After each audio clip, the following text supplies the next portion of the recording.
உன்னோட தேவி ஜானகியை ராவணேஸ்வரன் தென்னிலங்காபுரி ராவணேஸ்வரன் சிறையெடுத்து சென்றார். நீ மனைவி பிரிந்திருக்கிறாய். ஆமா. என்னோட தம்பியுடைய மனைவி யாரு? தாரை. என்னோட தேவி தாரை. தம்பியுடைய மனைவி ருமை. ருமை இல்லையா?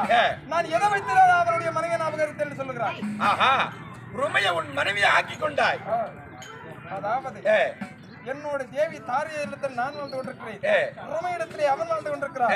இருந்தாலும் அதாவது அக்கா தங்கை 2 பேர்களையும் ஒற்றுமையோடு வாழ்ந்து கொண்டிருக்கிறார்கள். அதை வைத்து என்னிடத்திலே அதாவது பேதம் பேசுகிறாய். சரி ராமா, போனதெல்லாம் போகட்டும். என்னோட தம்பி சுப்ரீமணத்திலே சேர்த்துக்கிறாயே. அதாவது தென்னிலங்காபுரி ராமணேஸ்வரனாகப்பட்டவர் சீதையை சிறையிடத்தில் சென்றான். அப்படி சொன்ன உடனே எனக்கு ஒரு சங்கதி சொல்லிருந்தது உண்டானா அந்த ராவணனை என் மால் கொண்டு வந்து உன்னுடைய பாதத்தில் விட்டிருக்கும். அந்த ஜானகியின் தோல் கொண்டு வந்து உன்னுடைய பாதத்தில் விட்டிருக்கும். இதை விட்டு என்ன அநியாயம் செய்து விட்டாய்.